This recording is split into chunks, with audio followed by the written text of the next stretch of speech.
So I'll repeat what I just said, that welcome everybody, and I will be doing this again on Sunday with whatever updated information I can get to put into the conversation.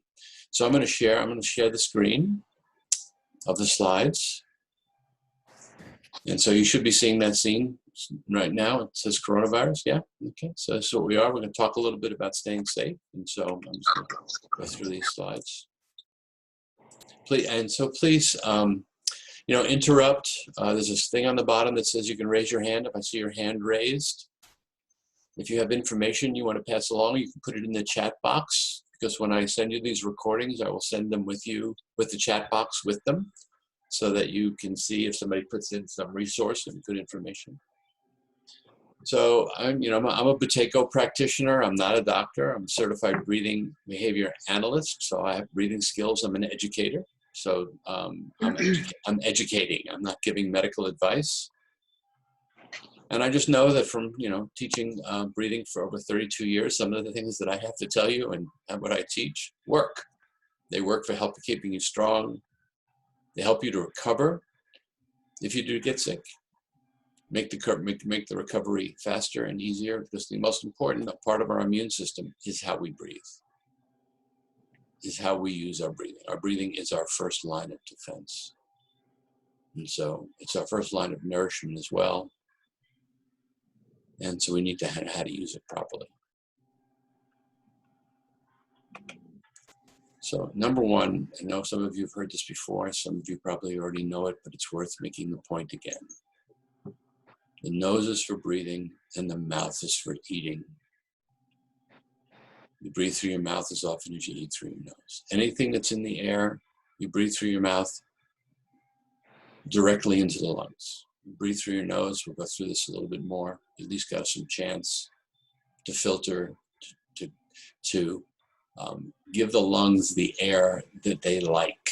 We'll go through some more of that too. You're protecting the lungs. So you pace your activity level so you continue to breathe through your nose, including exercise. People often ask that question, so I put it right in at the beginning. And these are my two heroes. One is on the left, is Sonia Richards-Ross, on the left-hand side of the screen, picking up a gold medal after running a quarter mile, fastest woman in the world at a quarter mile. A Buteyko advocate. Look at her. She's so calm, quiet, easy in her breathing. Hey, Josh. And the woman on the right, we don't know how far back she is, but I would rather be the woman on the left. Wouldn't you? So you can do it. You just have to train yourself. And the man on the right, since I've been a swimmer for 60 years, beautiful nose breather in the water. So can be done. No excuses. So I just want to put this out really in the beginning right here about the myth of deep breathing. Because when we know, we hear a lot about, when you're feeling stressed, take a deep breath in and blow it out through your mouth. Take a big breath out through your mouth. And yes, there is some dissipation of the tension. Sort of relaxes you temporarily, but it is not a long-term solution.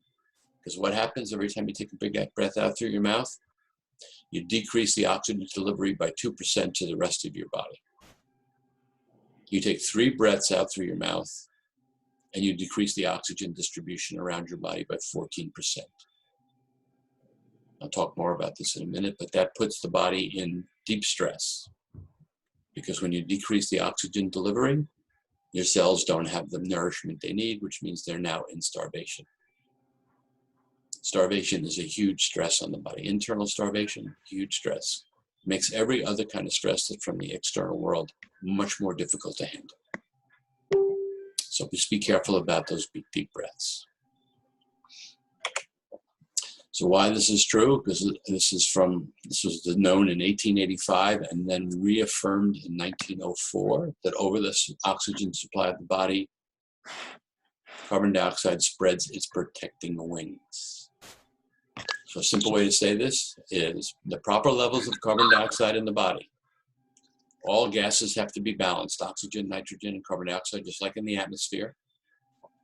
Carbon dioxide regulates and facilitates the distribution of oxygen to the cells of the body for energy production, dilates airways and blood vessels, and relaxes smooth airways in the airways, max smooth muscle in the airways. So it increases oxygenation. The simple chemistry on that is it regulates, carbon dioxide regulates the pH of the blood. When the pH of the blood is balanced, oxygen flows freely from the blood. Most people always have enough oxygen, even though you don't feel like you can have it, you don't feel like you can get a deep breath. The only people who don't get enough oxygen, and that's what's happening with the COVID-19, is that the lungs are so contaminated with either fluid or fibrosis or pneumonia that the oxygen can't move from the lungs to the blood. But anybody else who's healthy can move oxygen easily to the blood. The question is, can it move from the blood to the cells for production? And so this pH of the blood has to be balanced. Carbon dioxide has to do that. And so those deep, big breaths, what they do is they decrease the carbon dioxide level, change the pH of the blood, and oxygen stops flowing. So that's called the Bohr effect, B-O-H-R, if anybody wants to look that up, developed in 1904. And so that's the principle. Decrease carbon dioxide, decrease oxygenation. So taking a deep breath, avoid it at all costs if you can. So nose breathing versus mouth breathing. Let's take a little look at this and let's do an exercise together to see that when you use your mouth for breathing, you trigger your autonomic nervous system, the sympathetic response in your body, to go on alert. Just like you would if you saw a bear coming through your door right now, you take a big breath through your mouth and you'd be right in that fight or flight for your life or running. Nose breathing balances the sympathetic and the parasympathetic so the body can stay relaxed and do its function in a balanced way.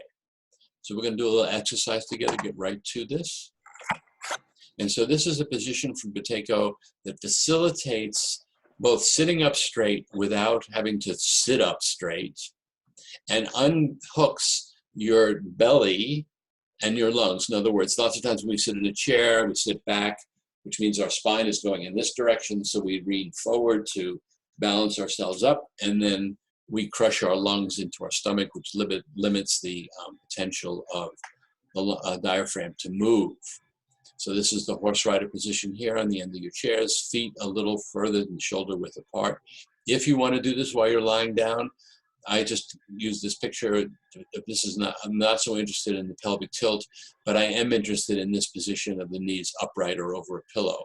When you're laying flat down on your back, you lose 40% of your lung function, which makes it much harder to breathe. And the reason that is because the belly and the liver and the stomach, they move up towards the diaphragm and they inhibit the movement of the diaphragm. And when your knees go up, all of that visceral organ body below the diaphragm moves to the pelvis, freeing up the diaphragm to move.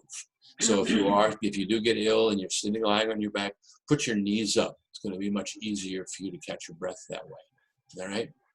So those of you who are sitting this way, what we're going to do now is place one hand on your chest and one hand on your belly. This is the way you'll be able to track the difference between nose breathing and mouth breathing. And you want to take a few, so it's right below your ribs and above your belly button, right where that diaphragm is, right underneath the last rib. You can feel in the front and above the belly button, and your chest hand is up here.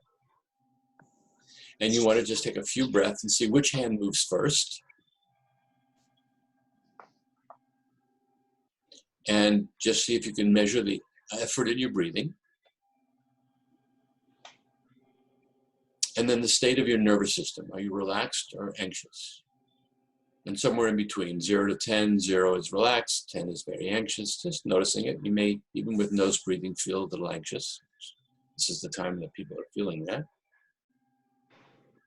And then take a breath or two through your mouth and see what changes. What do you notice? Can you notice a change in any of these three things that I asked you to mark?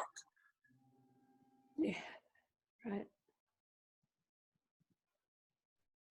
And if you can't get the answer right away, then just go back and forth. Try a few nose breaths, go back to a few mouth breaths, and just see the difference. See what the body does with that information of how breath is traveling through you.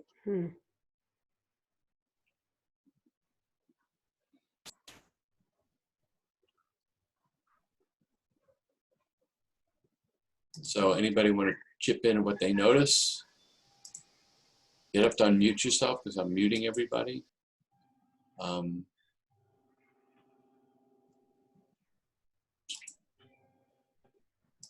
So you can just shake your head. What I notice when that happens for me is, of course, I move immediately to using my chest for breathing. Right? Okay. Functionally, if you were in fight or flight, that's where you want to be breathing from. A lot bigger airway down there, a lot bigger alveoli, moving a lot more oxygen faster, which is the point of your breathing fight and flight.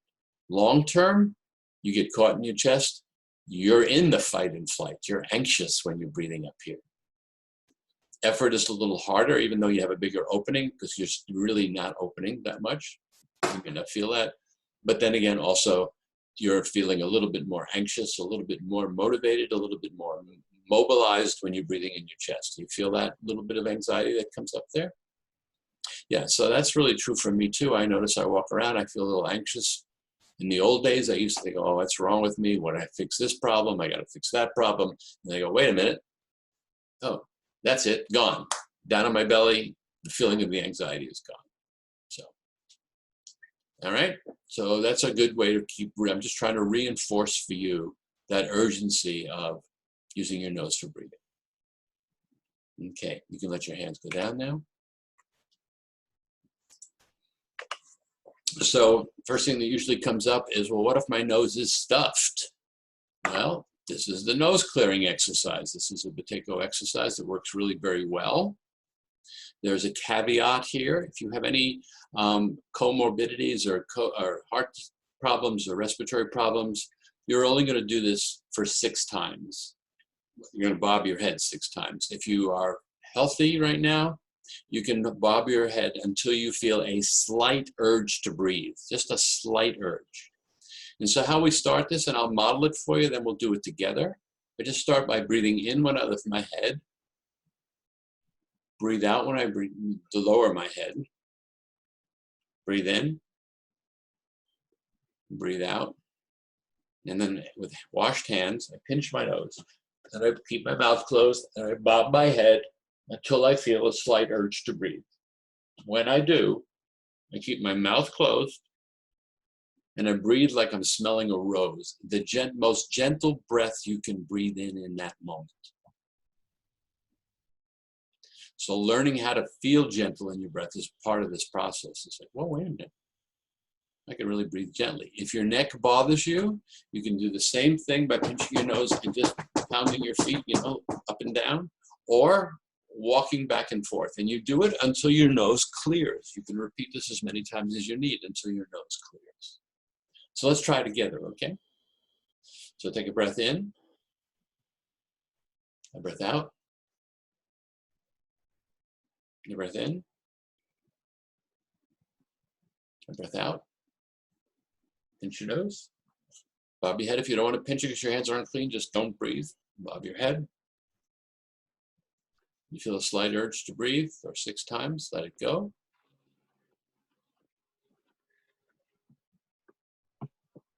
And breathe gently. Okay? Does that work? Lots of times people feel like their nose is stuffed because one side is more stuffed than the others. Well, it changes every 20, 90 minutes. We have dominant nostrils every 20 to 90 minutes. And if we take a big breath in like that, it's going to feel stuffed because you're pulling your nose together. So don't expect both nostrils to be equal because it changes 20 to 90 minutes. The function of that is to tune the electricity in the hemispheres of the brain.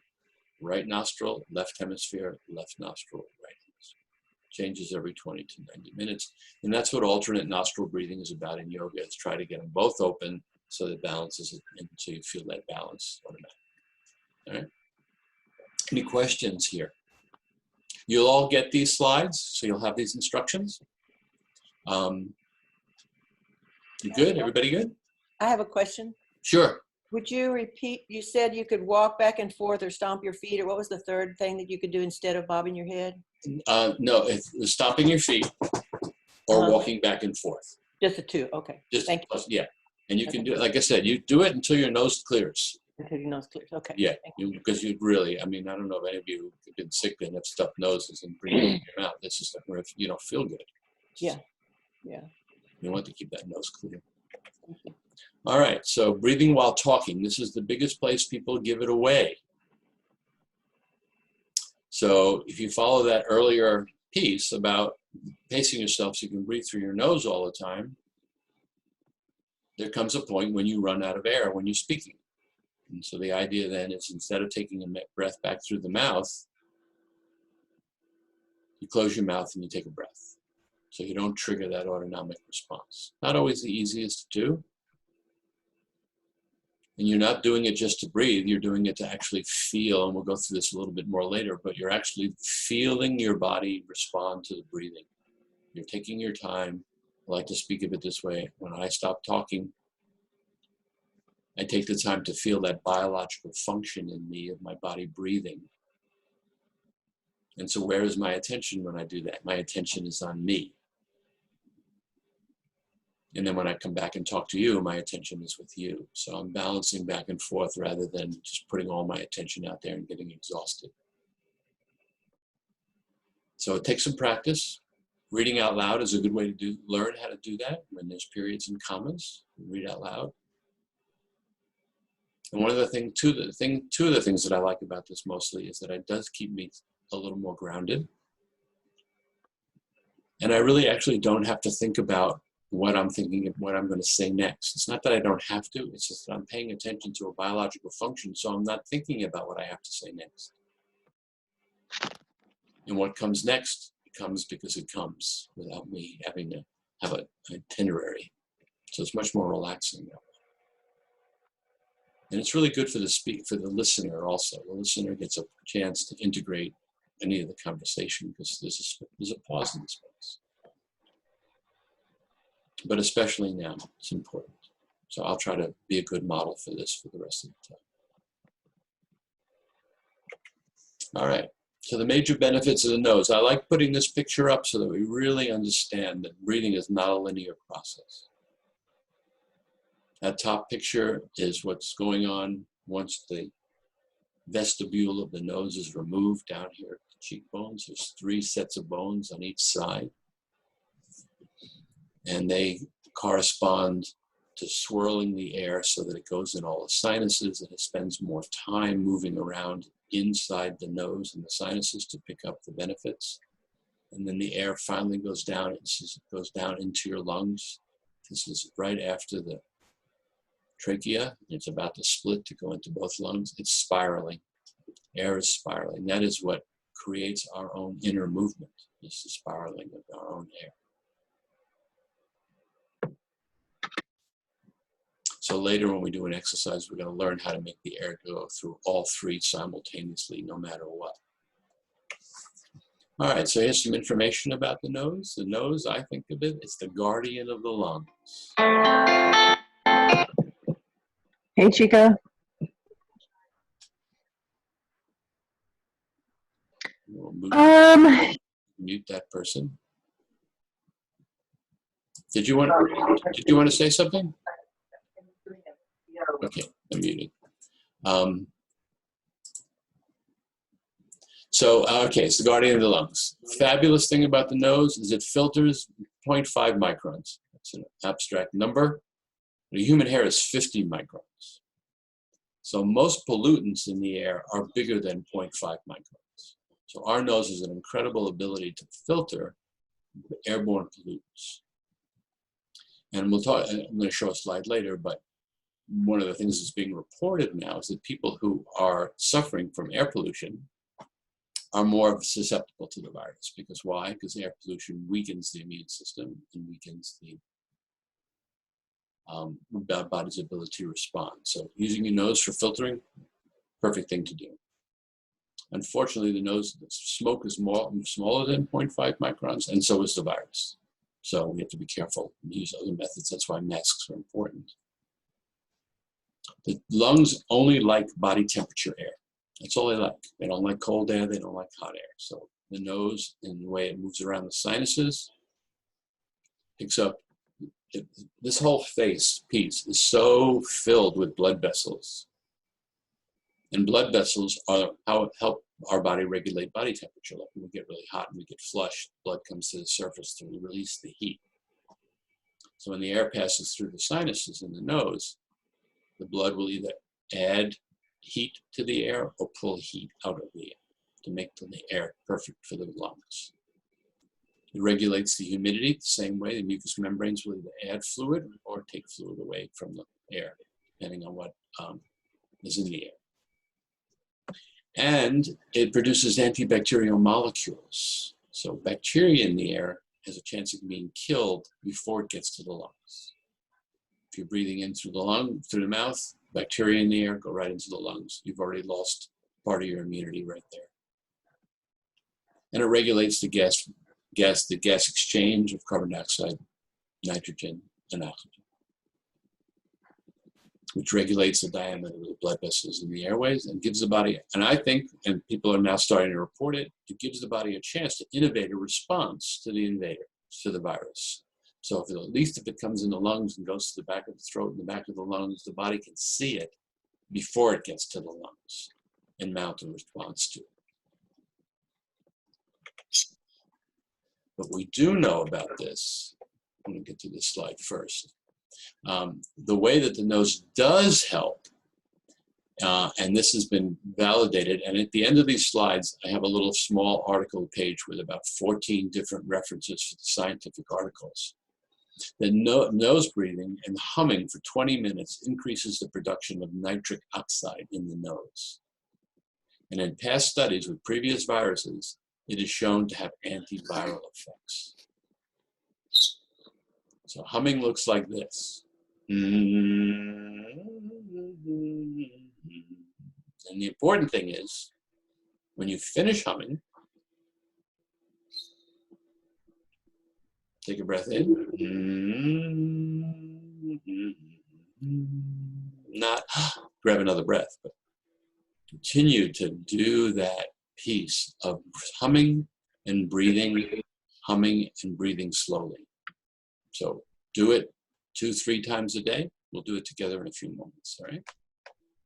Great piece. There's another Prutego practitioner, Patrick McEwen, who sent that article out yesterday with 14 different references from PubMed of studies that show humming and to show humming having an effect on antivirals.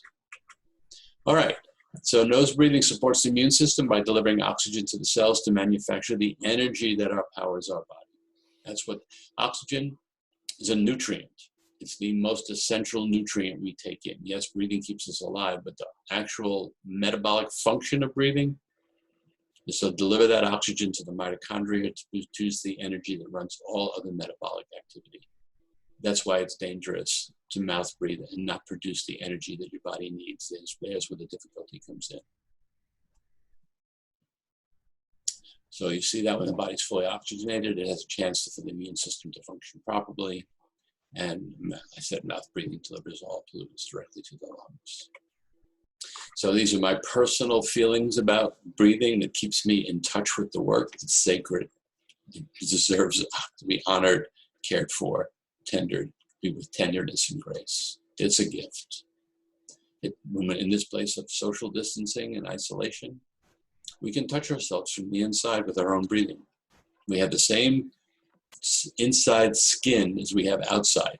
Same epithelial tissue, sensitive to touch with touch receptors. Breathe in, your body is moving, you're being touched by breath. And we share this air with all living creatures on the planet. It's one body of atmosphere. It's one breath. We're all moving with the one breath.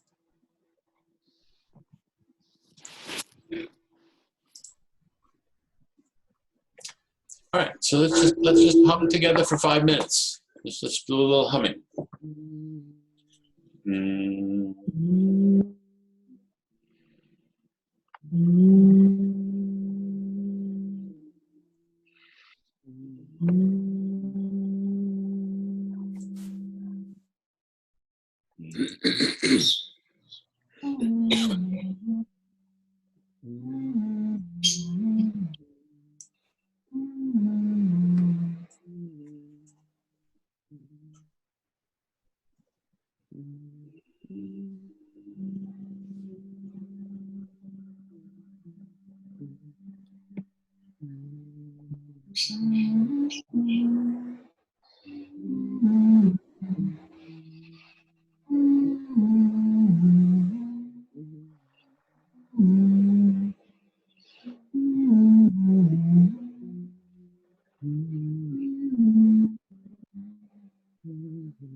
Not quite 5 minutes, but let's let that go now and just be in a little bit of open attention, just breathing quietly through your nose.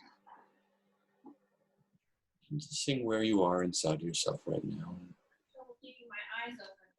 Take a nap. Taking air. Huh? It's quieting.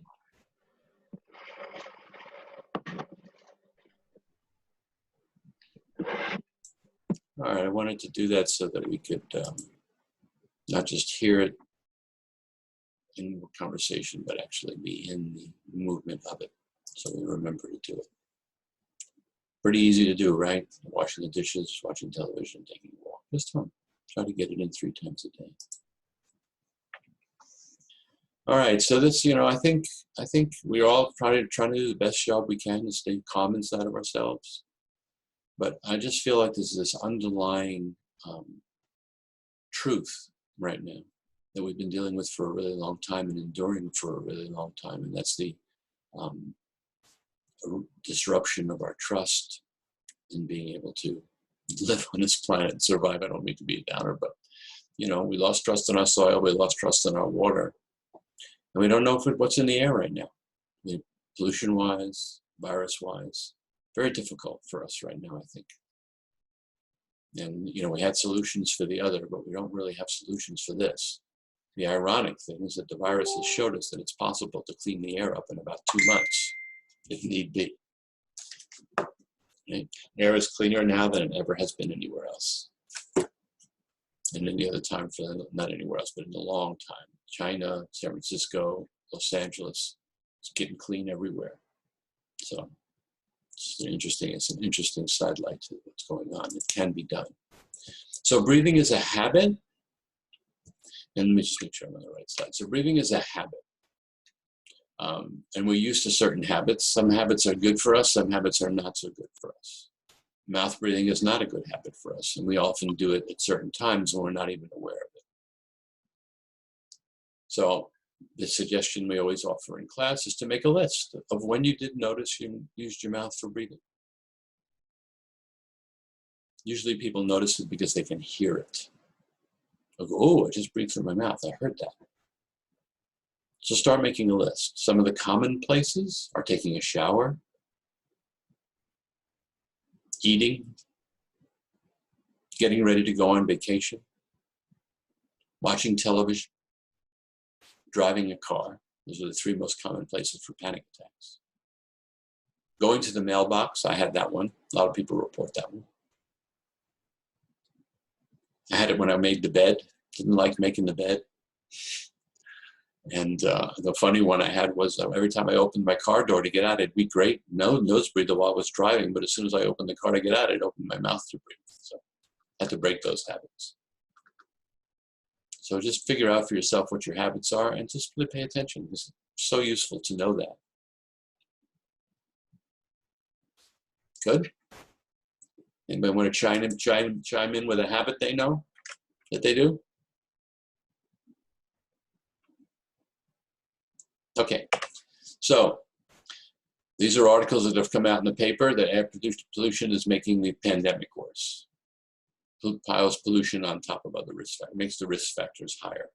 And so it could be one conversation about why it was so prevalent in China and why it was so prevalent in that particular city, because that was one of the most polluted cities in the world. People are talking about 5G also as a possible reason for the virus proliferating so much because of the electromagnetic field, wireless field. Don't know yet.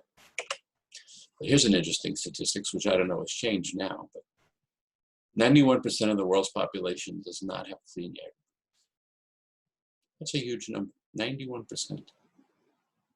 As far as we know, close to 9 million people die a year from air pollution. In some articles, it's a pandemic. We have the virus as a pandemic, but this is also a pandemic. 9 million people a year. And the reason I say, as far as we know, because just like the virus, those are the only ones who went to the hospital. We don't know who died from a heart attack and didn't go to the hospital and they never autopsy. And the interesting thing about the air pollution is you would think it would be more damaging to the lungs, but it's actually more damaging to the heart. 14% die from lung cancer, 14% die from respiratory diseases like asthma and COPD and emphysema, and 72% die from heart attack and stroke.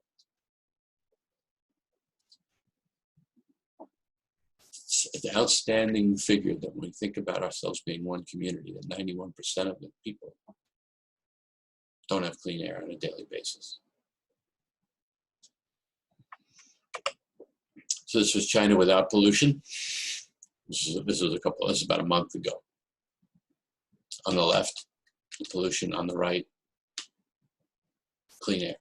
So those 91% of the population who haven't had clean, part of that percentage that hasn't had clean air is breathing clean air for the first time in decades. So this is an important for anybody out there who's an asthmatic. This is really important. One of the things they're discovering is that aerosolized breath will last 3 hours in the air, not on surfaces, but in the air. Aerosolized breath means that the water molecules that are coming out of your body have gotten much smaller because of ways that the breath has become aerosolized. So people who are using asthma medications like inhalers and nebulizers are aerosolizing their breath. It's controversial, but a sneeze is an aerosolized breath. It's very powerful, making small molecules. So if you're an asthmatic, I'm just saying this for those who you are maybe using these medications, to be real careful about where you're breathing after you've been using the medications. To be really conscious about not being around people and thinking your breath is good. It's more contagious after you've used the medications. And it's true for people who are on ventilators. So we talked about this airway posture to reduce resistance. And just want to talk about the tongue now, the placement of the tongue. The tongue is meant to be at the roof of the mouth, with the lips and the teeth slightly touching and resting on each other. This completes the respiratory circuit and opens the airway in the throat. So just try that. Try how you feel in breathing with your tongue at the roof of your mouth and your lips slightly touched. And just notice how easy the air travels through you and the sense of interconnection. And then drop the tongue down and notice the breathing effort. And also that sense of being coherent and interconnected. And go back and forth a little.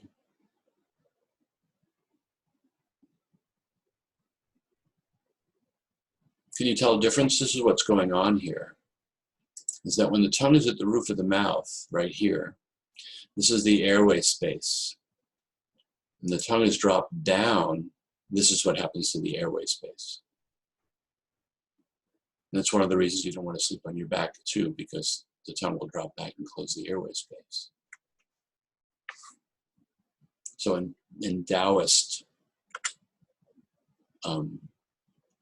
cosmology, the tongue meeting the roof of the mouth hooks up the microcosmic circuit of the body from the sky energy and earth energy comes together at the roof of the mouth, and it completes the egg shape of us, the complete circuit in our torso.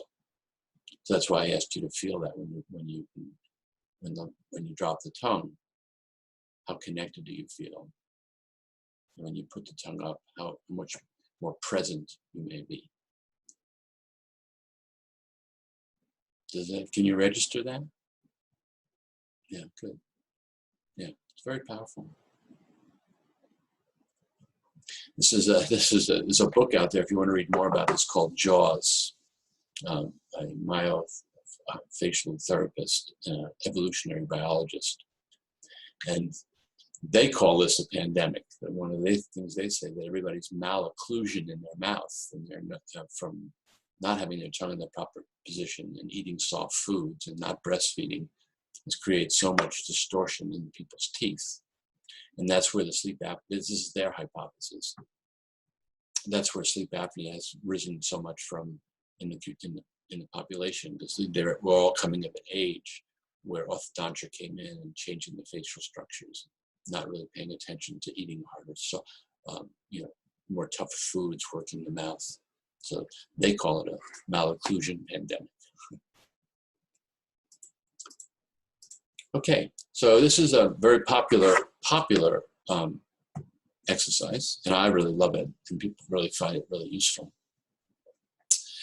So this is a way to teach you how to let the body breathe you, instead of you being willful in your breathing and thinking about whether you should breathe, and this is the right way to breathe, this is the wrong way to breathe, am I getting enough air, am I not getting enough air? If I let my body run the show, then I don't have to think about that. My lungs will breathe me because they know exactly how much I need and how much I need to give off. So we'll try 1/2 of it first, and so just see how you feel. So the first thing I like to do is just notice your own will of breathing, like how you pull breath into your mouth, into your nose, excuse me. That you have energy, you're pulling it in. And you want to feel into your chest, whether your chest really expands through the air, or does it feel like it has a little tightness to it? As you use your energy to breathe air in, do you kind of use your musculature in your chest and sort of tightens it? And then when you do it this other way, switch over, and when you breathe in, you want to think the syllable sa, because when you think something, you hear it. So you're thinking the syllable sa, and you're watching what happens in your chest if it opens for air, and how air travels through your nose and the effort of that.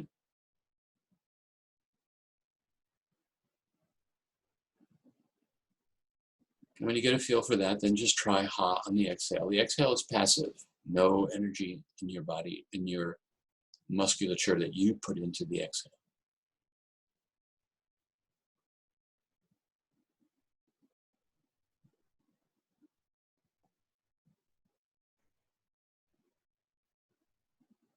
You might feel the sides of your rib basket opening up a little bit more with sa. You may feel a little more diaphragm movement.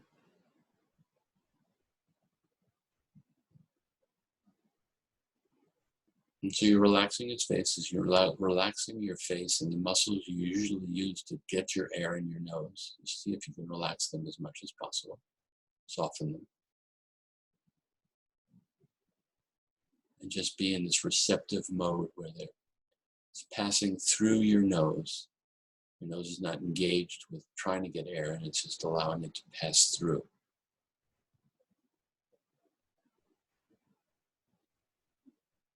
And ha on the exhale.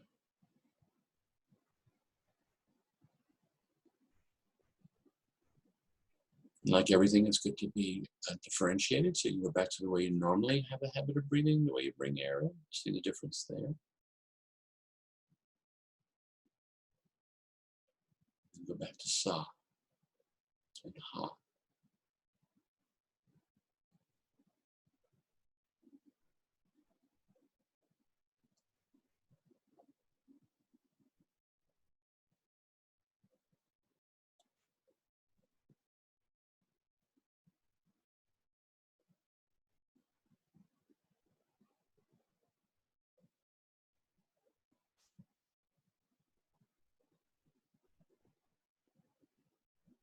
Notice perhaps that your point of satisfaction may be sooner. Like you have enough air in less seconds. And that you can stop it, but there's this rhythm of your lungs rather than the rhythm of you breathing.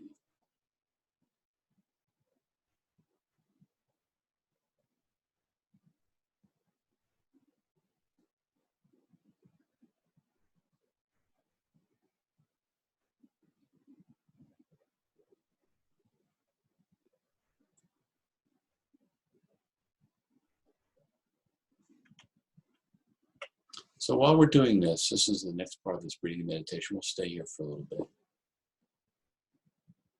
Just notice, if you can,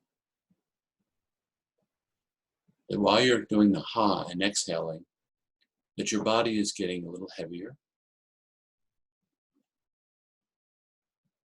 and getting a little narrower, and that your movement is towards the earth on the exhale.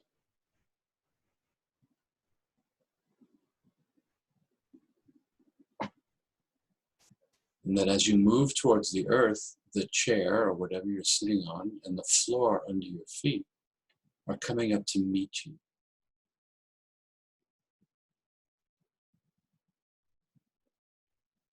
So you don't have to worry about falling through the earth. There's a place that the earth is sending its support up through the chair to hold you, so that you can maybe notice, oh, when the body gets that message,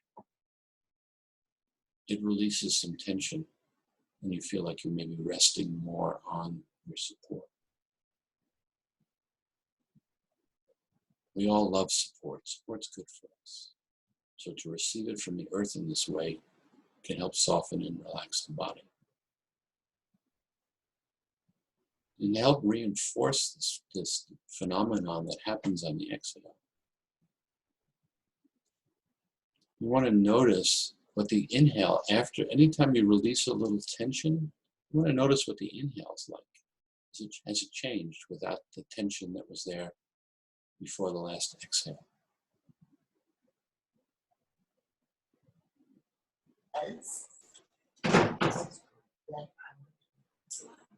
Yeah, Marie already sent me one because she's been doing research for nitric oxide for me.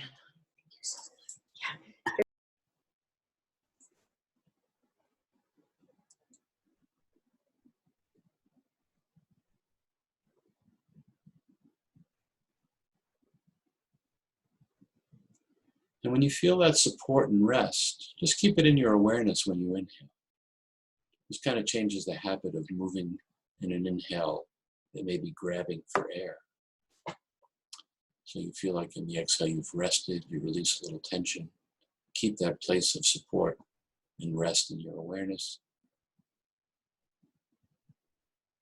And so you're breathing with an awareness of resting.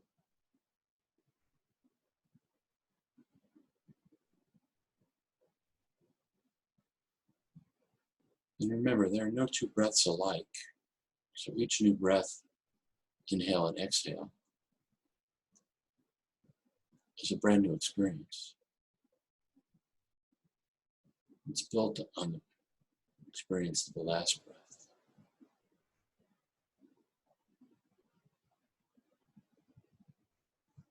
And there may be other places in your body during the exhale, when you finish your exhale, that you're noticing insensation. The sensation arises sort of towards the end of your exhale.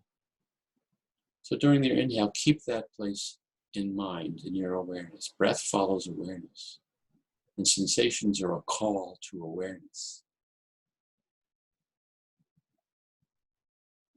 So if you breathe with awareness of what's being called, you may notice movement in that place that you just had sensation.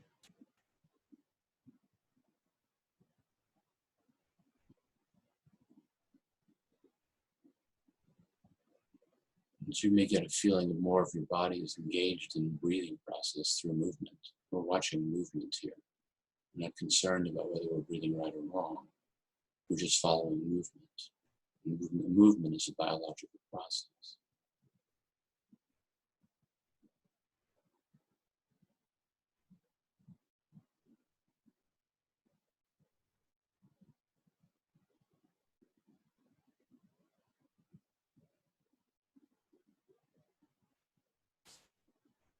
And so finding the support of gravity on its downward pull, and on the inhale, the buoyancy that comes from rest. As we're dancing between the two forces of gravity, the lift of gravity and the pull of gravity. It's our place in the world, it's where we belong, is in a relationship to gravity.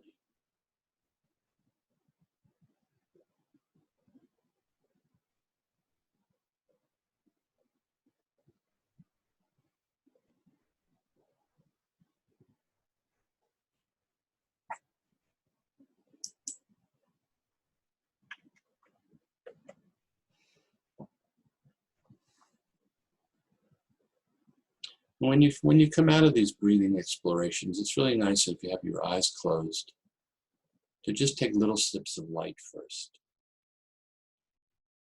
Just a little bit of eye opening, get a little light in your eyes. And notice how the body is going to take that new stimulus, adjust to it, and your breathing is going to have a little bit of a change. This breathing is always responsive to the context of its environment. And light is a new context after you've had your eyes closed.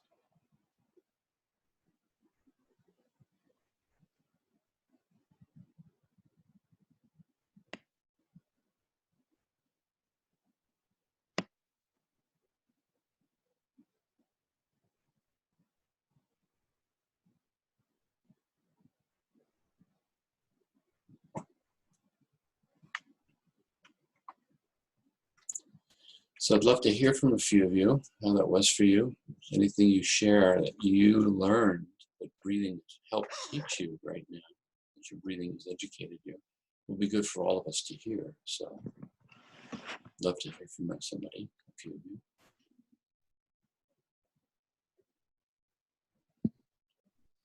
You can say whether it worked for you or whether it didn't work for you, when you want some refinement about it. Are we muted or unmuted? You're right now, Karen, unmuted. Well, I thank you for this, Robert. I find the Saha so helpful in being more relaxed and breathing, especially during a meditation. And just the being breathed and just allowing the thing of allowing gravity to take the breath. It just seems so much more easeful. Great. I do too, because it's really in the natural rhythm of how we live on the planet. We are living in gravity. We bring that realization to the forefront of our awareness. When we're in proper relationship. Thank you, Karen. This is Cynthia. And hi, good morning. I find that as I'm observing the contrast between breathing through my nose versus breathing through my mouth, my energy fields are very aligned with my physical body, and there's a much deeper connection to self and a sense of occupying the space of this body versus being outside of it, which is how I frequently feel. And now I'm recognizing that that's because I breathe typically through my mouth. So thank you for this beautiful exercise. Yeah, thank you for being that aware. Great, Cynthia. I also appreciated, what I noticed was that my mind didn't wander so much. So I was doing the Saha.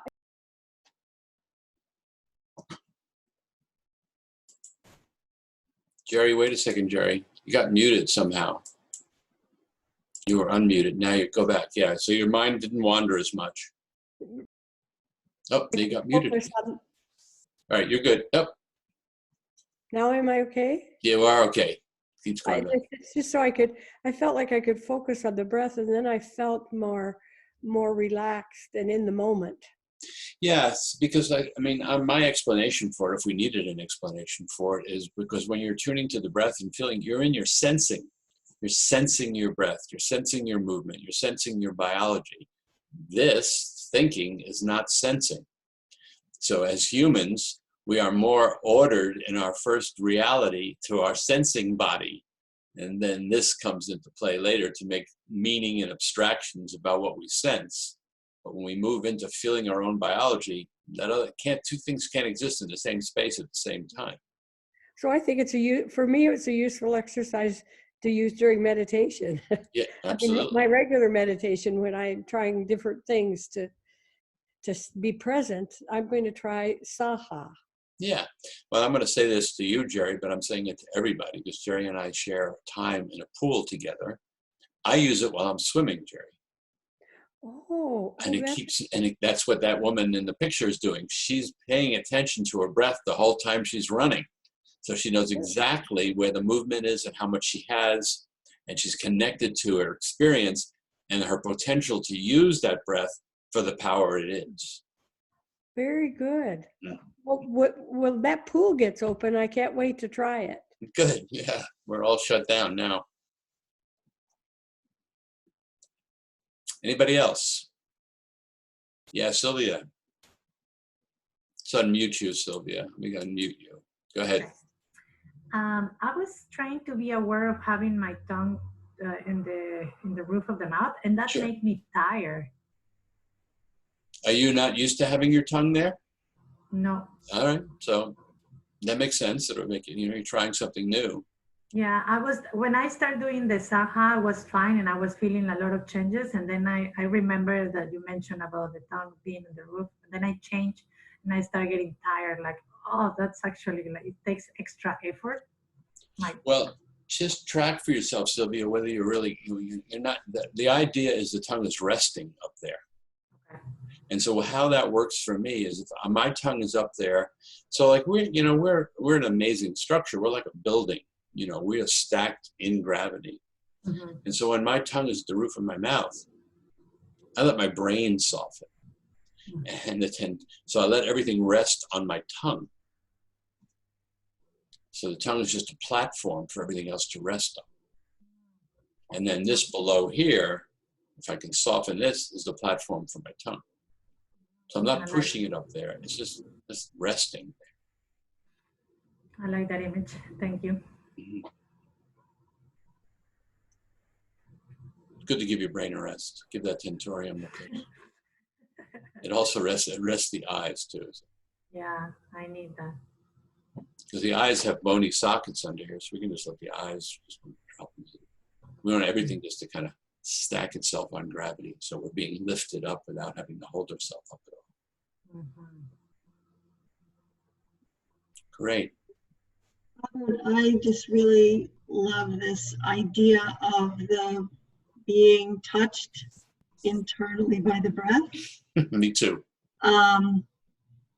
Yeah, just has stayed with me, and it does feel comforting in some way now that we're not experiencing much external contact with people. So I just appreciate that. I think breath is made on its most profound level to be pleasurable. It isn't meant to be not pleasurable. So finding those moments where it feels like, oh yeah, there's some movement there. Yeah, it's caressing me. It's tender. And if it feels like it's not tender, how do I make it tender? That's why I brought that slide up. How do I make it so that it feels like, yeah, I'm being touched, I'm being caressed, I'm being treated tenderly. And that's really the case. It has come up a couple of times with other people talking about it, feeling constricted in the throat or feeling tight in a particular area.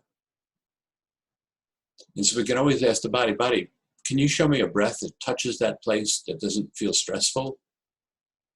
And the body usually will answer the question. Bodies are very compliant.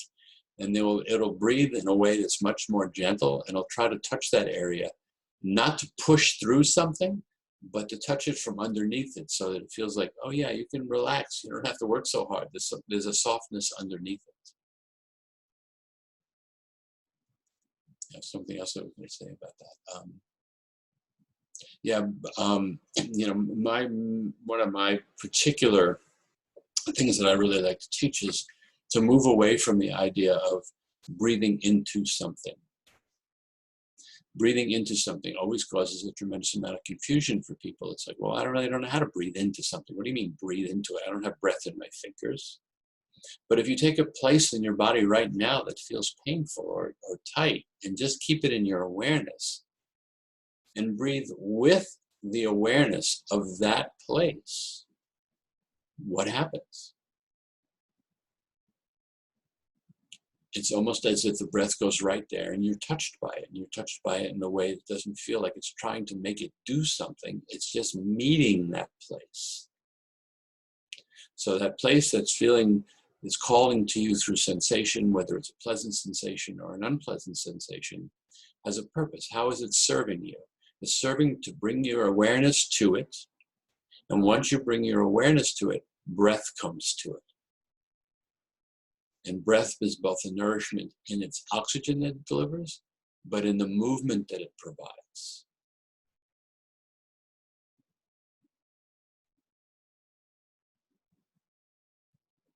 Great. Thanks for that, Julie. Anything else? Anybody else want to make a comment? These are lifelong practices. You know, these are being with breathing, contemplating on it, and really engaging with that you can learn something from this process. You're interested in its education, that breath is your teacher on how best to take care of yourself with breath in your body. Because the body is always responding to the movement of breath, just like a leaf on a tree. So I think I'm the guide for it, but the breath is the teacher. That's how I've learned most of what I know, is following what's happening in my body and listening to its messages.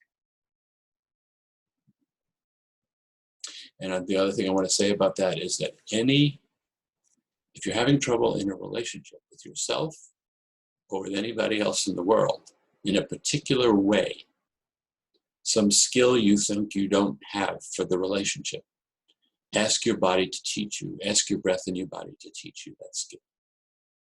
The breath, your relationship with the breath, your intimacy with it as a friend, will teach you everything you know how to be in a relationship with yourself and anybody else in the world. For example, let's just say you got this feedback that you don't listen very well, right? I know that one myself, it's a personal one.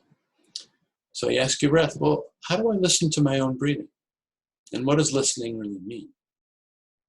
And I spend time listening to my own breathing. Not the sound of it, but listening to its messages to me. Oh, all right, I'm learning how to listen. I'm learning how to be quiet long enough to take in a lesson. Or how do I receive my breath? So how do I receive others? Or how do I arrive in a moment? How does breath arrive? When is it fully arrived? So you can use breath as your teacher for any relationship skill out there. Take my word for it, it works. Okay, last moment for comments before I go on. So in Buteyko, when somebody takes a Buteyko class, and we're trying to re-regulate their blood gases, change their habits, balance out their CO2 levels that may have been depleted over a period of time. Part of it is to have people do this breathing exercise that we did today, quieting your breathing, relaxing into yourself, finding rest, slowing your breathing rate down, finding a more intimate connection to it where you feel like your body is being breathed for at least 60 minutes a day. And usually when somebody's beginning to do this, I like them to do it in 5-minute periods, 12 times a day, building up to 12 times a day. The function for that is that it's easy to get away from being quiet in your breathing to your old habits if you don't interrupt the old habits periodically throughout the day. If you do it 5 minutes in the morning and 5 minutes at night, probably all day long you've been doing your old habits. But if you do it 5 minutes at 9 o'clock, 5 minutes at 10 o'clock, then you get back to being in touch with, yeah, I can get back to this much more quickly. But the longer you stay away from it, the harder it is to relax back down. So if you can't relax in 5 minutes, then try 10 minutes. But at least break up your day periodically. You go, I need a 5-minute breathing break. It's not too hard to give myself. Really? And over time, what happens over time is you begin to distinguish, have some discernment between, whoa, my breathing is way off right now, and I know how to get it back, and I'm going to get it back right now. I'm not going to perpetuate the poor habit, because I know the perpetuation of the poor habit is actually going to start to decrease my oxygenation and my ability to be nourished by my breathing. And over time, you will start to live from the quieter place in your breathing and letting your body breathe you more frequently, because you're developing a different kind of habit. And that's how you can stay strong during this time, is to make sure that you do spend more time when you're not having other things to do and just contemplating your own breath. Yeah, Ken. I find that the nighttime is the difficult time to not mouth breathe. While you're sleeping?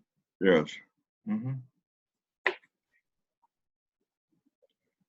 I do that, and when I do that, it's fine. But if I don't do it, it's not fine after, and it's been years. Well, here's the truth. Don't not do it. Simple. So I've been doing it for 12 years. No, that's not true. I've been doing it for 17 years. So this is paper tape. Mm-hmm. For those who don't know, hyperallergenic paper tape, 1/2 inch, 3/4 inch, or whole inch. Not an off-brand like Walgreens or CVS. These are on Amazon.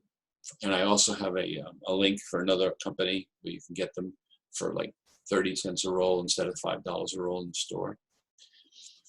And you tear a piece off, and you instantaneously, so you don't forget, you bend over a piece so that you have a part, like a tab. It's not sticky at all. And you can try and wear it like this to start with, if you want, just to get used to it. Oops. Smaller piece. Or then graduate to here, and then another one here. But really, eventually, what we're looking for is this.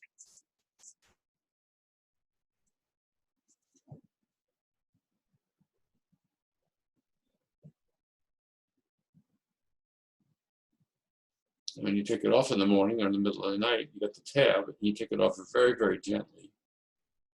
Oh, and I forgot to say, before you put it on, you wash your hands and then take off a little bit of the adhesive, because the moisture in the adhesive can be hard in the morning. So don't rip it off.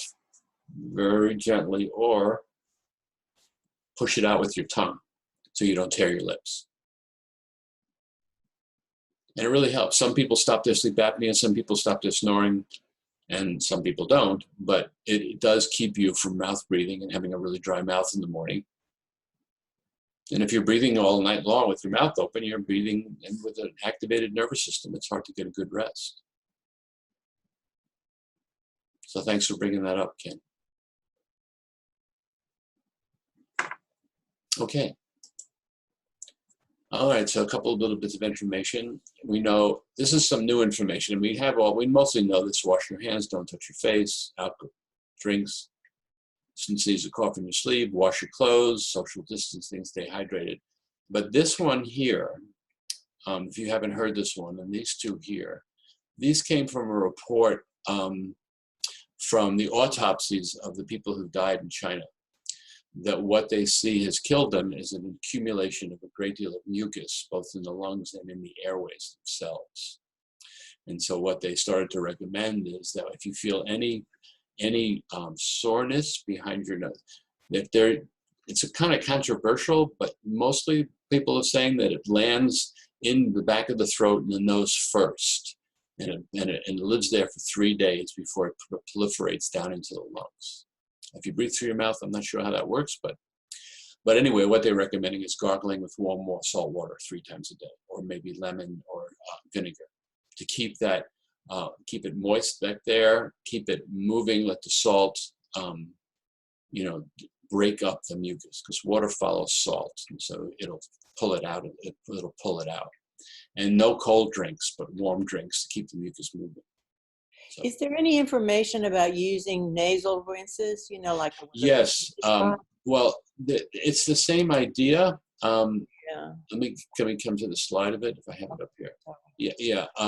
Yeah. I do that. I put it in my hands, throw it up in my face. I don't use salt water, but I think I'm going to use more of that salt water now, or nasal rinses. Some people say that it kills healthy bacteria, but I think at this particular time, it would really be good to use the salt water and nasal rinse.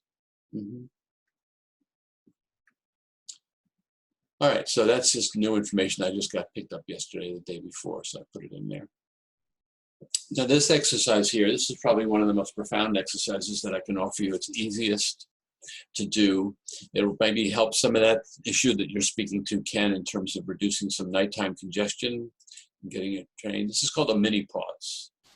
Mini pause is basically you breathe in through your nose, breathe out, and suspend your breathing for 3 to 5 seconds. What is it doing? It's building up CO2 levels, number one. And number two, if you do it for 10 or 15 minutes before you go into bed, it reduces nasal congestion and boosts your immune system. What I discovered over time is using this pause, this is what I was taught, of course, and it's true. What I see is that people who cough, sneeze, yawn, and sigh repeatedly throughout the day begin to chest breathe. They get caught in all that extra upward movement. I'm coughing, I'm sneezing, I'm up here all the time. So the mini pause, when you do it, breathe in, breathe out, brings the energy back down to your diaphragm. So real important to do after you sneeze or cough. And if you're feeling not well, can you see the bottom of the slide? If you're not feeling well or ill, or you think you're getting sick, do 100 of them within a half an hour to an hour. So like every other breath or every second breath, breathe in, breathe out, suspend for 3 to 5 seconds, and do that 3 to 5 times a day. Very effective in boosting your immune system, bringing more oxygenation to the tissues, restabilizing your carbon dioxide levels, and helping you stay deep in your breathing, down from a deep place, not a deep breathing, but breathing from a deeper place inside yourself. So some of you have tried this just now. So I can only say too that, you know, over the years before this happened, I've done thousands of people. Some people come to me after 6 months. I've had a cold for 6 months, and I say, "Did you do your exercise?" And they go, "No." Well, you would have recovered a lot faster if you weren't caught in this repetitive coughing and sneezing for the last 6 months and really helped yourself settle that right down. So if you are caught in coughing too, one of the ways to stop coughing is to really, if you can, with this virus you can't, the coughing is just being driven, is to try to swallow before you cough or drink some warm water and just go back to nose breathing if you can. But with this is a pretty severe cough that you get with this virus. So mini pause, very powerful exercise. Okay, everybody got that? Any questions on that? Don't leave this out. This is really good. A lot of people swear by it, affidavits by it. Haven't been sick in 15 years. Every time I feel I'm not getting well, I do a mini pause for now, 100 of them in half an hour. I feel much better. This is Cynthia. I have a question. Are you pausing on the inhale or the exhale? Anything that I'm teaching you for pausing is always on the exhale. And you don't have to, not an extended exhale, like I'm breathing out and I wait and wait, wait, wait, wait. Just, it's usually the rhythm is about 2 seconds in, 3 seconds out. Thank you. It may be longer in, maybe a second, or maybe a little longer out. It depends a little bit on how much air is coming in, but the lungs breathe for about 2 seconds, 3 seconds, and then they let out for 3. So it's one breath every 5 seconds, which is basically 12 breaths per minute, which is a good healthy number. Western medicine calculates 18 breaths per minute. From a Bottega world, we think that's too fast. The yoga world emphasizes 4 to 6 breaths per minute. And the new arrival of coherent breathing with the heart is somewhere between 4.5 to 7 breaths per minute. And the heart and the breath are working together at the same time. It's called coherent breathing, coherent resonant breathing. Yeah, Josh. Hi, Robert. Hi. I was curious if the mini pause could be fused with using syllables internally, like the soha or soham. Yes, yes, saha. Saha, yeah. Yeah, definitely. Cool. Absolutely. Yeah, once you learn the saha, like I don't have to do it anymore. I can feel the mechanism that goes, wait a minute. Breathe, let your lungs do the breathing. Let the air be pulled from behind your nose instead of from the front of your nose. So I just make the switch. So you do Saha enough, you make the switch without having to say that. Great.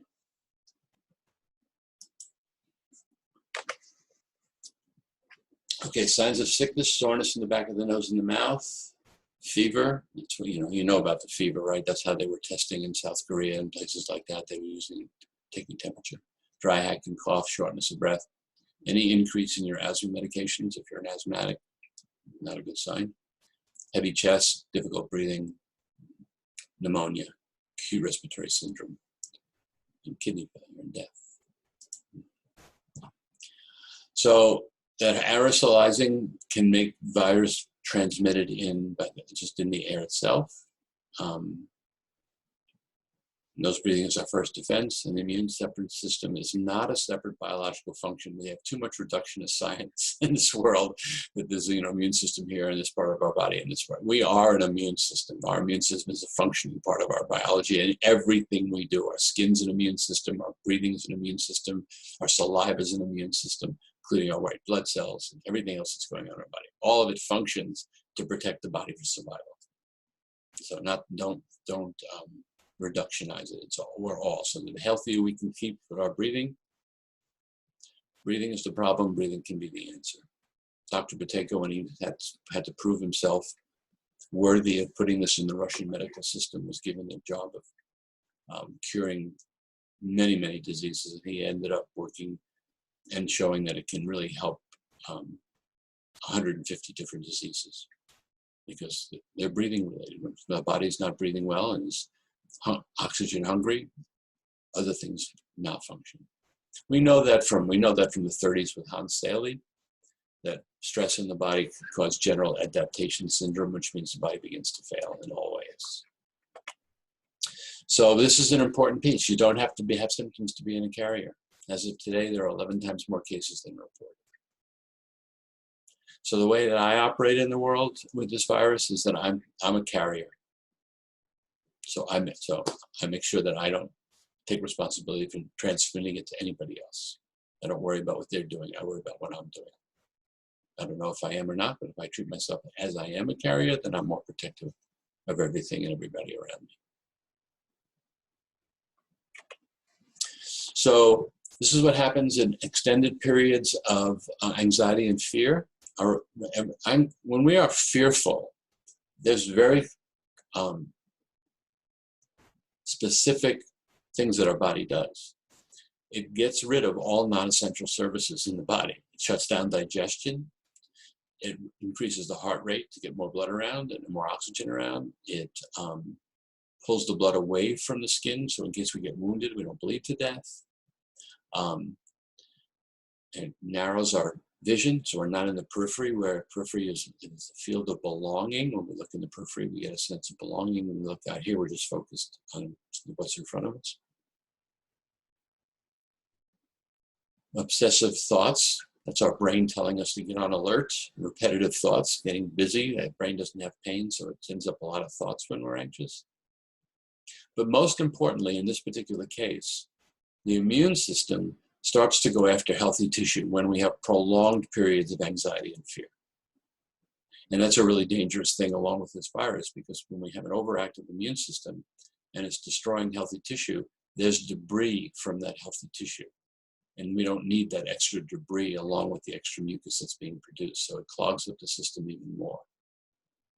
So we want to use these breathing techniques to keep our fear levels down, to be, like you said, Jerry Joe, to be quiet inside myself, not in my thoughts.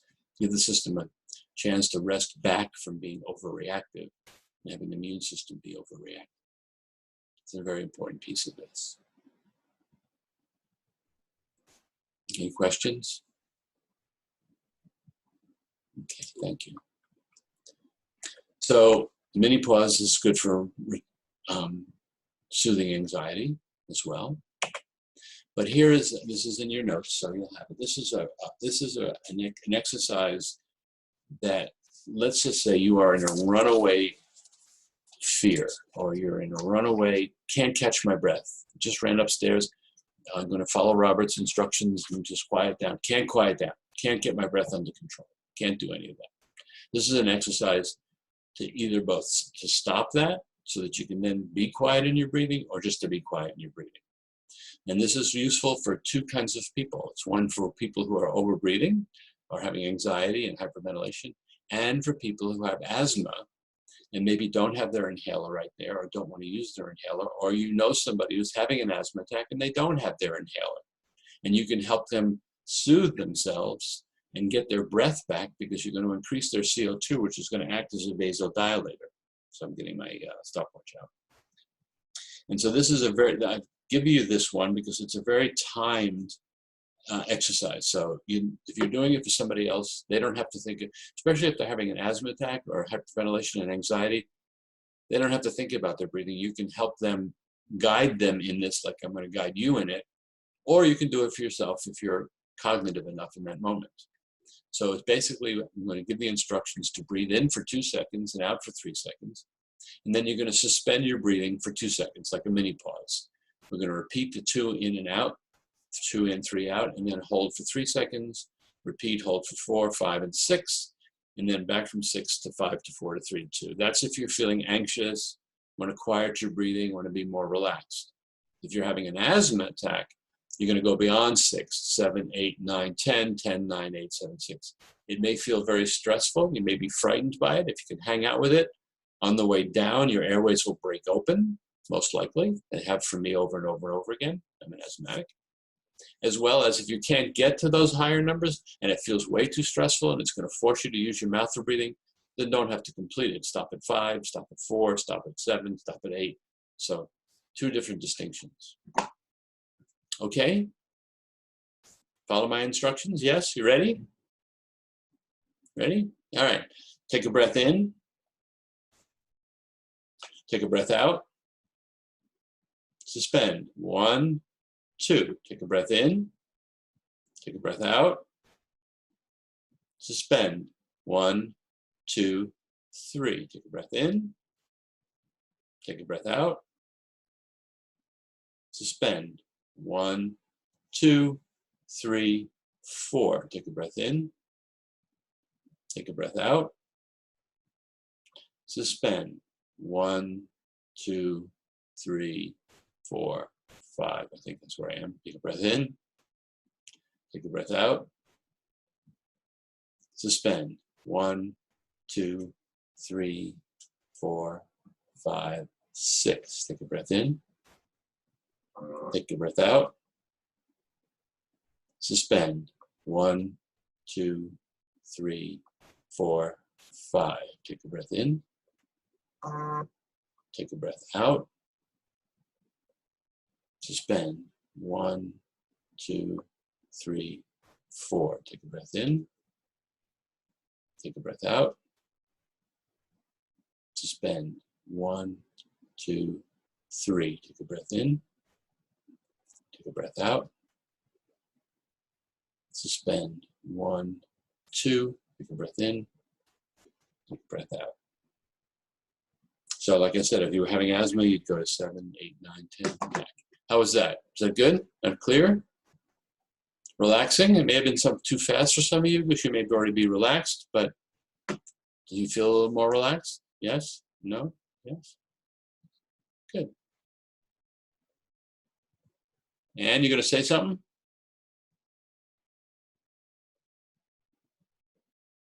Tired. It made me tired. Did it make you tired, or did it make you relaxed? I was already really relaxed. So it was interesting that it just made me tired. So I was just curious about that. Don't know if you have any. I can't say. Okay. I can only say maybe you were so relaxed you didn't need to do anything else, or underneath that relaxation you found out you were tired. Yeah. Thanks. Okay, thanks, Dan. All right, did that.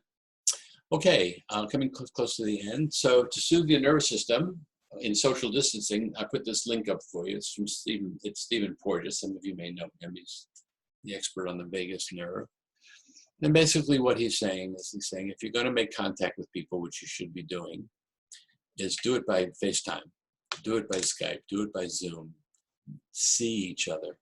Don't let the technology just be the texting and emailing. Go, make sure you see each other. And there's no reason to social distance from yourself. No reason for that at all. All right, so there's a nice little video. That's a video of him talking, so you can get that link off the slides. Or you can just Google him. It's all over right now. So another meditation we can do, you can do it at your own time, is I like to just, when I get really quiet, I start to notice my heartbeat. And so I breathe in and notice the beating of my heart all the way through my inhale.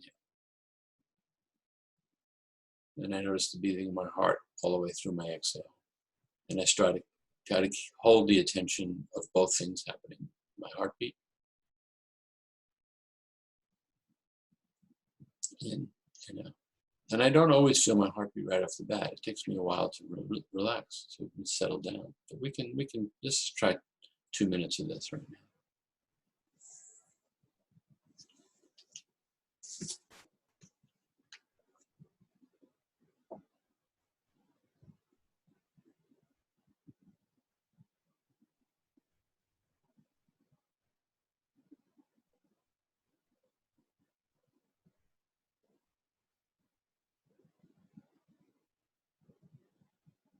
Any place you feel your heart, maybe in your throat, maybe in your temples.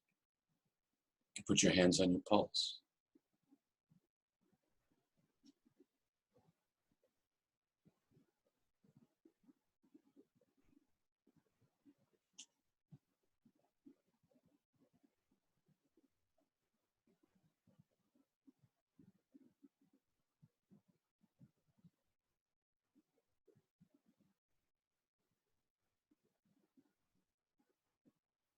You may notice that your heart rate speeds up a little on the inhale, quiets down a little bit on the exhale.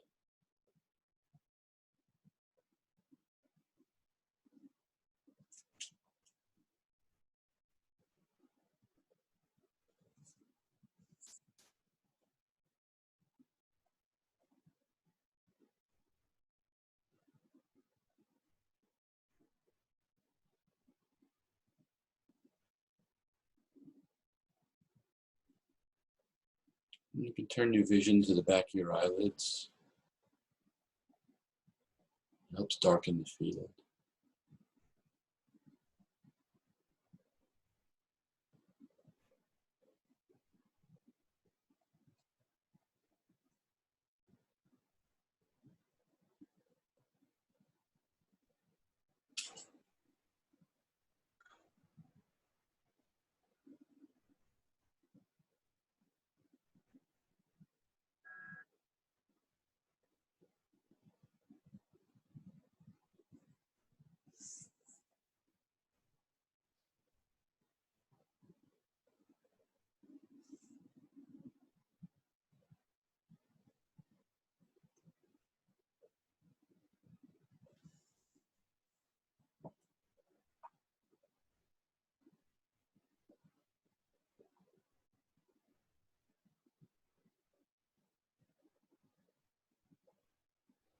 All right, letting yourself take little sips of light.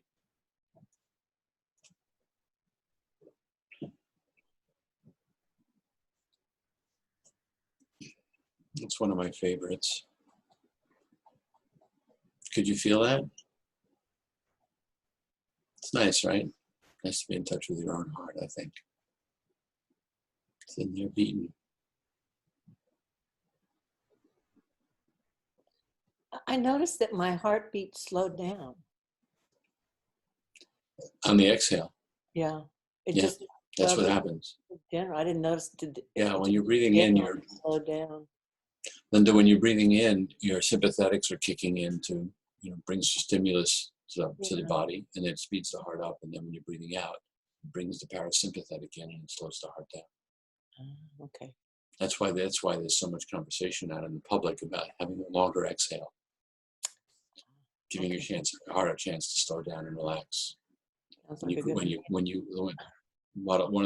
the habits that people have in breathing is to grasp for their inhale before their exhale is finished. Mm-hmm. And that keeps the sympathetics on overactive and keeps the body feeling like it's stressed. And also, people report, I can't get a deep breath. Well, they're not letting their body exhale enough to get a deep breath, and so the lungs are overfilled, and they can't take any more air in. So it feels like they can't take a deep breath, but they already have enough air to begin with. Okay, thank you. So just a little, 2 more slides, I think. So Robert, yes. This is Cynthia again, and I have a question. The taping of the mouth on the last slide reminded me. Someone had actually posed a question. Your comment was related to not sleeping on one's back at night. Yes. Could you just say words about that? You didn't go into that, and I was just curious about what that might mean. Sure. I was looking through the chat box. I haven't actually seen it the whole time. Let me just check. Yeah, there was one question, and she asked the question about that comment, and I read it, so I wanted to make sure I asked it. Thanks, Cynthia. So when you if there's any other chats in there that I didn't answer, please do ask. Yeah, when you lie on your back flat, you lose 40% of your lung function. Number one, because the stomach viscera, the belly viscera moves up to the diaphragm and reduces the movement of the diaphragm. That's number one. Number two, the tongue falls back and blocks the airway, as well as the jaw. Right. So now you got much more effort to breathe.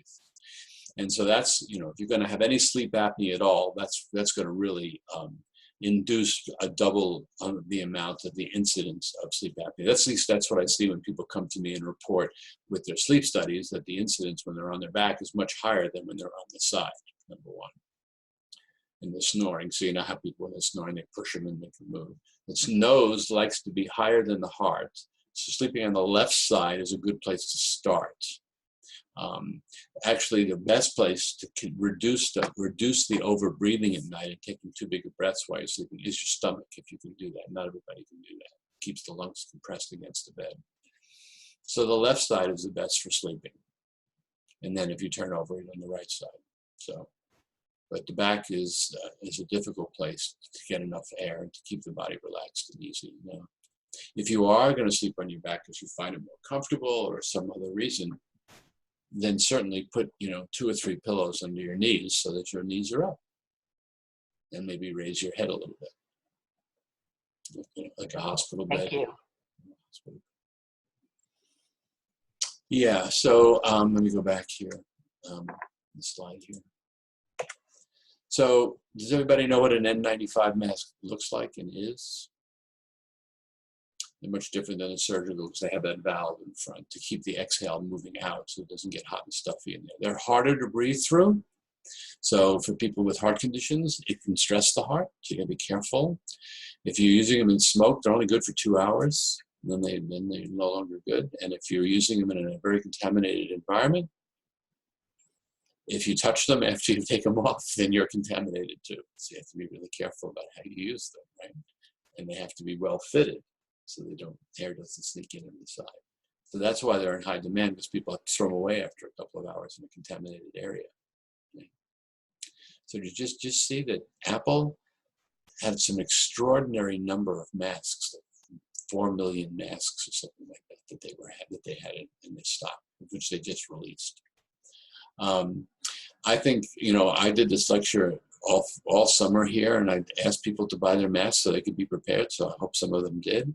Everybody should have an air filter in their house all the time. Cooking is devastating to the air in a household. I have a monitor, this monitor here that I use to track, and it's on the slides, to monitor the air, and cooking just destroys the air quality. It's just amazing. If I was a severe asthmatic, it wouldn't be able to cook. So when smoke comes and you can't open your windows, then you have to not cook. So everybody should have an air filter. Charcoal air filters along with HEPA is the only thing that will kill smoke, will trap smoke. HEPA filters don't trap smoke. And then I was reading some filters now have silver filters in them. That's for the viruses. So there's a little bit of information there. Be prepared. Smoke, it just could be hellacious if wildfires start and we still got the virus. That's completely just be hellacious. So I do private sessions online on Zoom if you want some more private work or some private work. And I teach the full Buteyko method online. And I've now paired up with Holistic Orthopedics, which is going to do telemed, so it's HIPAA compliant, and insurance will pay for the private sessions. So that's a good thing that I've hooked up into. So that's on the slides too. These are some of the resources. You can look at these on your own. They're too small to read. And this is got a list here of 28 reasons to breathe through the nose. So you can read some more reasons. And here's that article from Patrick McEwen on how nitric oxide enhances your immune system. And some of these clinics, the links here will give you the links to the scientific articles that he uses, that he quotes to prove the scientific theory about that. So these are too small, but you'll get them. The video of this should be ready in an hour or two, and I'll send it out to you at a YouTube link and a Google Drive link. Google Drive will have an audio, it'll have the chat box, it'll have the video, and it'll also have the slides in it, the Google Drive, and I'll also attach the slides to the email I send you, so you have it in 2 different forms. So let me stop sharing this and we'll get back to the speaker view here. So just in the last few minutes, is there anything we want to know? Any questions we want to ask? I'm just feeling and noticing my way I'm teaching you today, and I just noticed this is I'm a little somber today. This is a somber day after reading the news this morning, especially reading about New York. You know, Seattle's a hot spot right now. So, but the information is good, and I'm more than happy to share it. And if you have somebody who can't afford this and want to share the link with them, please do. And the information is important. And I have other YouTubes on the Breathable Body YouTube channel. I have past lectures of this, as long as individual breathing tips. So just before we go, let's see what's here to talk about, if there's anything you want to share in the last few minutes. Past a few minutes. Hey, Josh, yeah. Oh, Julie is speaking, so go ahead. Josh, after you, Julie, yeah. Sorry, I have a question about, most of these things sound like they are oriented toward helping calm down people's parasympathetic nervous system, anxiety and such like that. I have a lot of clients who are moving into a more kind of depressive state. And I'm wondering if these are sort of equal opportunity, or if there are particular ones that might be more helpful. No, they're more toward depression. They're equal opportunity, because the major point of it is not so much the secondary benefits are to calm your nervous system.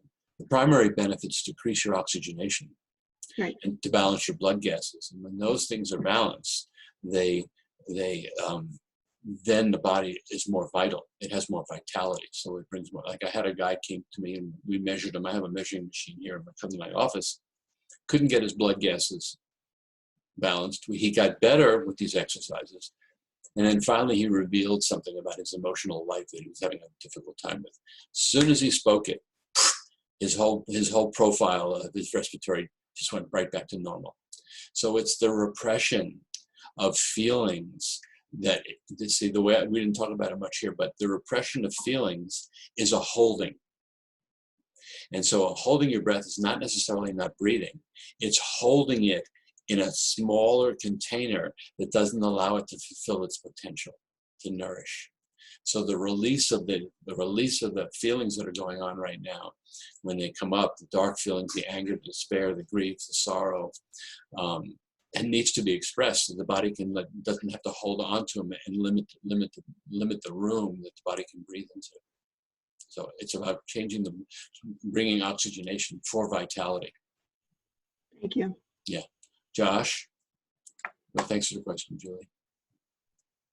Yeah, I had two things. One, in talking to folks I work with, as well as in my own being, I've been experiencing sort of the atmospheric anxiety and with pre-existing sort of situations in my body, like intense contraction around the diaphragm, the muscles, the rib basket, and I've noticed myself being short of breathing, which is sort of like all of a sudden. That's right. And a lot of people are coming to me like, I have shortness of breath. Do I have this? So I'm wondering about how to distinguish between hypervigilance, activation, and actual symptomaticity for the virus. That's great. Yeah.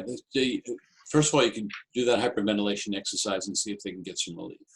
Okay. And I do find that the best thing to do is to really walk people through getting themselves to feel like they can rest their body onto gravity. Where are they making a connection to gravity? And watching that every time they can go, oh, wow, I feel my back more on gravity. What's the next breath like? If there's more room in the next breath, once gravity is established in an awareness, they're doing fine. The shortness of breath that comes from this is a complete lockdown of the chest. Okay. From what people, it's like, I can't, it feels so heavy in here. I can't get a breath. I can't get a breath. And it accompanies other symptoms, right? Or can it be a singular? No, it's not. It's going to have fever. It could have aches, and the coughing. Okay. Yeah. And my other question about the tongue, and this is more of a continuum question, is there, in open attention, because I via meditation and continuum, I've been habituated to keep the tongue up top. Okay. Is there space to let that, is there actually nourishment in letting that go in open attention? To let the tongue do what it wants to do? No. Okay. No, it needs to be there. The thing that I learned in that book, which I hadn't done before, and I can demonstrate it for you here. Am I large on the screen? Mm-hmm. So when I thought, I was having trouble, or thought I was having trouble with clenching. So I started to close my mouth and open my mouth inside. So look at the face that it creates. This long face. And so they started to identify that. And so then I went to going, okay, if I let my teeth rest, then what happens is this shows up. Yeah. Right. So my wife has been after me for a while. Would you stop making that face? And I go, I can't. I'm keeping my mouth open so I don't grind my teeth. And so this book said, no, that's really what you're doing. You're still breathing with your mouth open, even though your lips are closed. And it's not a healthy thing to do. And and so I immediately went to the mirror and took a look and thought, oh yeah, much better. I like myself better too. The vanity of it, also motivated me to go. But it was hard for me right off the bat to get my teeth together. It's like I had a lot of chattering, and other people have had that too. But I started to pay attention to something that's evolutionarily, before we came off out of land, there was no bottom jaw. There was just this. So now I think about not this meeting just my teeth, but this bottom jaw is meeting the whole top of my face. And when I do that, then I feel more of my own head, and it releases the back of my head, and I have more breath. And I knew I was on the right track, because as soon as I started to do that, my body in the Saha took a bigger breath. And I thought, whoa, that other posture was limiting my breathing, even though it felt okay. But once I started doing that, it was like, whoa, I opened up more. And I don't know if Jerry Joe is still on here, but when I started doing it in the pool and holding my mouth that way, instead of having to breathe every other stroke, I was breathing every 4 and 5 strokes. I had much more breath. Wow, cool. So opening up that airway just made a big difference. Yeah, Anne. Okay, so I just need some clarification on what you were just describing regarding the tongue. So let me describe how I do this, and you can tell me if I'm correct. I'm of the understanding that it's like there's really a natural way that the tongue floats to the roof of the mouth, palate. So, and then I can actually feel sort of the back of the tongue resting against my molars a little bit. So it rests up there. It's not plastered up at the top of my mouth. It just rests softly. And then, so I thought we were supposed to have, the teeth were just supposed to be, the lower jaw is supposed to be relaxed also. Not open, but just relaxed. We're not clenching teeth. Relaxed, right? but lightly touching. Okay, so the teeth do lightly touch. Lightly. Okay. So what happens for children who are, it's interesting to evolution, embryologically, that when the face is split apart in the early days. You know, two sides of the face, the eyes are out here. Mhm. And the palate is split. And in between the palate is the tongue. So these are the three pieces, let's say this. When the face comes together, the tongue drops down. So its natural resting place is right where it came from, which is up there. Okay. And so if a child is using their tongue for breathing, their face will stay wide. If they drop their tongue down, then the face narrows, the palate gets high, the jaw drops back and gets receded, and they don't have any space in their nose because the palate is pushing up into the nose. So as adults, if we try to make that change, we usually can't get our teeth up in between our molars. It just can rest there. So the way to feel the teeth in the back there is to make the sound of ack, ack, ack, and feel that bottom back of the tongue rise up to meet the teeth, ack, ack. So when you rest your tongue up there, you want to kind of just let the tongue slide up to the back like you're doing, and like you just said you were doing. And it's just resting. And that's why I like the idea of resting my skull and my brain and my tentorium up there on my tongue. So I'm not pushing my tongue up there. I'm just letting it rest there. The tongue has 500 pounds of pressure. And that's where, and so we don't want to use, it helps keep the teeth away, but if we're a tongue thruster, it'll push the teeth out. So we just want it to rest.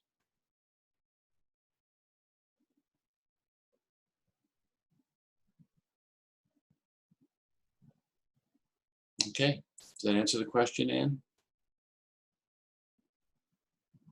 And everybody else? Anne, you disappeared from me. Ken, you got a question? Well, I'm just a comment. I found a modern chemical very, very helpful. It's sold as mild Run8, and it's something that's now banned by WADA, and famously Maria Sharapova got banned for taking it. But basically, it inhibits the burning of fatty acids and causes you to burn more sugar, and then produces more CO2 and ATP. And what's the name of it? Mild Run8.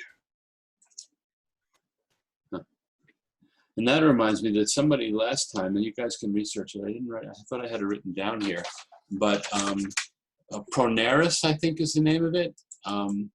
It's let me just look it up here if I can find it. It was used by the astronauts because what it did, it tried to help them from bringing anything back. Because it destroys lipid membranes, which is what the virus is. And so it's been recommended for the virus. Well, I can't seem to, doesn't want to pull it up. I'll look it up and put it in the email, because it was given in the last one. I can't find it right now. All right. Well, it's sold as in the Eastern Europe as a congestive heart failure drug. Oh. Yeah. Okay, thanks, Ken. Sure. Bye. Why don't you put that in the chat box if people want to see it? Write that in the chat box, if you will, if you can do that. All right.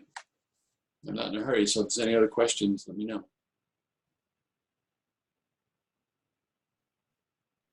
Well, all right, then thank you all for attending. Come back Sunday if you want more, or send people Sunday. I appreciate it. So all of you be well, take good care, stay healthy. Thank you, Robert. Yeah, sure, Julie. Thanks so much, Robert. Thank you so much, Robert. Sorry, Yeah. Thank you. You're welcome. Yeah. Good fun. Sorry I got disconnected. This is Anne. Somebody said, whoever said disconnected is still there. All right, goodbye. So, Thank yeah. you. Bye.